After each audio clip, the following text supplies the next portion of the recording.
Playing and watching people play video games has always been a part of recent generations' lives. From visiting slightly older family members and entertaining yourself by settling in to watch whatever game they were into at the time, to getting on the internet and watching Let's Plays for tips, tricks, or just something to wind down and listen to while enjoying commentary and gameplay, to the newer and wildly popular phenomenon of streaming, watching games played live while getting the chance to interact with a gamer in various ways. Watching other people game is an entertainment medium that isn't going anywhere. Concurrently, some video game studios have recognized what a huge boon these playthroughs can be for free marketing. While this recognition has had its pitfalls, it has finally led to a huge element that completely revolutionized how we think about gaming with an active audience, both as games and viewers: built-in stream integration. Love it or hate it, streaming is an advertising tool for games if the companies behind them play their cards right. It's a display of gameplay to an audience that might not have seen it otherwise. People dropping in to stay and chat might be captured by what they see, or viewers that have already heard of the game might find watching it being played gives them one last push to hop on and buy it for themselves. Game studios recognize this and try different ways to work with streamers to drum up hype. One of the major categories that saw a boost from this was the horror genre. I could make an entire video about how games with vague lore and high jump scare content became wildly popular as a result of streaming marketability, but that would be for a later time if so. The important part is that was one early way game studios tried to connect their marketing with the streaming community. But this was hyper-specific and not perfect, and it was less about the stream and more about the reaction of people playing the game, especially games the less jump scare inclined would be willing to buy for themselves. So a new answer was sought. Enter stream integration.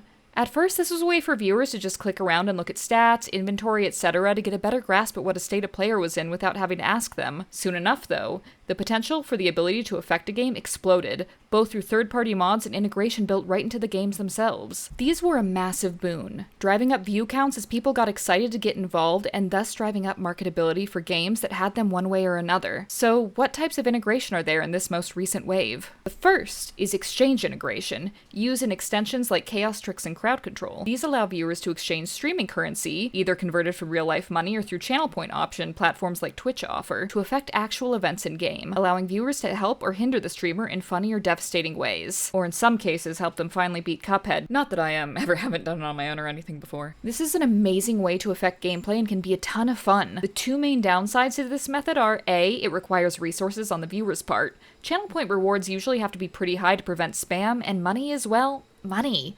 So at the end of the day, this is usually a fundraising tool and has a limited audience of interactability.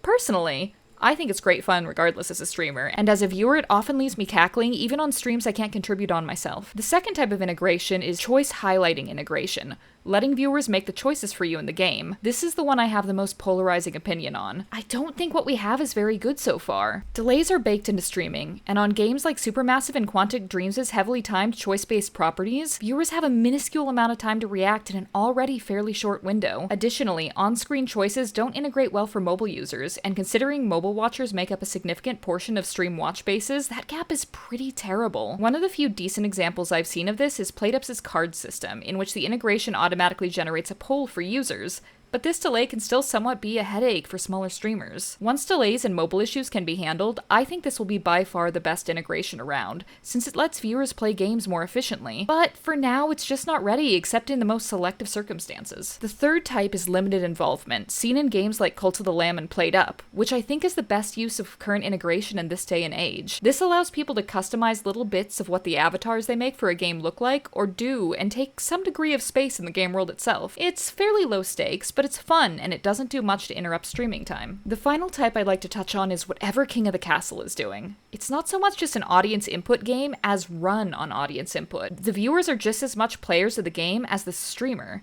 The audience gets together and works towards their own goals while the streamer tries to fight them or attempt to win on their own terms, with the main marketing aspect of this game being that owners of the game can customize how they look while playing through integration and show up more often as face characters. This is tons of fun, but very, very niche, as only streamers with large enough audiences to have people involved in paying direct attention to the stream at all times will see any real use out of it. Otherwise, the whole game kind of falls apart. With all these possibilities out there, it's amazing to see a new part of the streaming, gaming, viewing medium sprout out of seemingly nowhere and see how it grows into a new branch of the entertainment industry. This seems to be completely changing the way devs think about games, and I am waiting with bated breath to see where this drives the future of our collective hobby. I'd like to extend a huge thank you to vexcitement for being with me in many of the streams I was trying out and grabbing footage from and letting me use some footage from her streams for this video. If you like this video and you want to see more of my gaming takes, please subscribe. It means so much to me and I appreciate the heck out of it. That said, never stop posting and have a wonderful day.